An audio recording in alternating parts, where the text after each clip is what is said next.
Instant குழி பணியாரம் ரொம்ப super சாஃப்டாக டேஸ்டியாக எப்படி பண்ணுறதுன்னு பார்க்கலாம். கோதுமை மாவில் தான் பண்ணியிருக்கேன். ரொம்ப ஹெல்த்தியாகவும் இருக்கும். ஈவினிங் டைமில் டக்குன்னு பண்ணி கொடுத்துடலாம். இது பார்க்குறதுக்கு முன்னாடி நம்ம சேனலில் ஒரு கிவ்அவே அனௌன்ஸ்மெண்ட் பண்ணியிருக்கோம். அந்த வீடியோ லிங்க்கை நான் டிஸ்கிரிப்ஷனில் கொடுக்குறேன். மறக்காமல் செக் பண்ணி பாருங்கள். கிவ்அவேல நீங்களும் பார்ட்டிசிபேட் பண்ணி கிஃப்ட்டை வின் பண்ணுங்கள். நாளைக்கு என்ன கிஃப்ட் அப்படின்றது நான் வீடியோ போடுறேன். இப்போது நம்ம இந்த டேஸ்டி குழி பணியாரம் எப்படி பண்ணுறதுன்னு பார்க்கலாம்.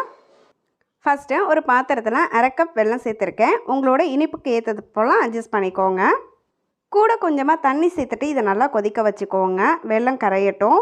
இது போல் நல்லா கொதித்து வந்ததும் நம்ம ஸ்டவ் ஆஃப் பண்ணிடலாம். அடுத்து ஒரு பவுலில் 3லேருந்து 4 வாழைப்பழத்தை தோல் உரித்து சேர்த்துக்கோங்க. இது எல்லாத்தையும் நல்லா மசிச்சு விட்டுக்கலாம். இது போல் நல்லா மசித்ததுக்கப்புறமா இது கூடவே 1 கப் கோதுமை மாவு சேர்த்துக்கலாம். கூடவே 2 டேபிள் ஸ்பூன் அரிசி மாவு சேர்த்துக்கிறேன். அப்புறமா இது கூடவே 1 டீஸ்பூன் எள்ளு, 1 சிட்டிகை உப்பு சேர்த்துக்கோங்க. அப்போ தான் அந்த இனிப்பு சுவையை கொஞ்சம் கூட்டி கொடுக்கும். அதுக்காகத்தான் 2 ஏலக்காவை இடித்து சேர்த்துட்டு இது கூடவே நம்ம கரைச்சி வச்சுருந்த சர்க்கரை தண்ணியும் ஃபில்டர் பண்ணிவிட்டு இதை நல்லா மிக்ஸ் பண்ணிக்கலாம். தேவைப்பட்டால் கொஞ்சமாக தண்ணி சேர்த்துட்டு நம்ம கலந்துக்கோங்க. இது கூடவே ஒரு 1/4 கப் போல் துருவின தேங்காய் இருந்தால் சேர்த்துக்கோங்க. ரொம்ப சூப்பராக இருக்கும்.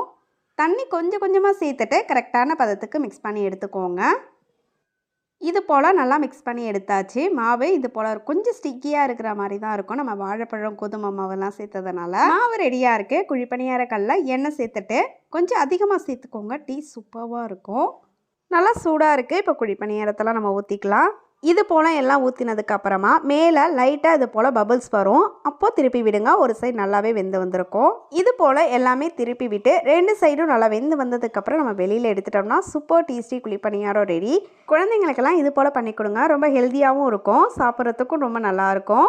ஊற வைக்கவோ அரைக்கவோ தேவையில்ல. தோன்றப்போ இது போல் சிம்பிளாக செய்து சாப்பிட்லாம். ரொம்ப சூப்பராக இருக்கும். இப்போவே வீடியோ டிஸ்கிரிப்ஷனில் கொடுத்துருக்கேன். கண்டிப்பாக செக் பண்ணி பாருங்கள். நீங்களும் இந்த இன்ஸ்டன்ட் குழி பணியாரம் வீட்டில் ட்ரை பண்ணி பார்த்துட்டு மறக்காமல் கமெண்ட் பண்ணுங்கள்.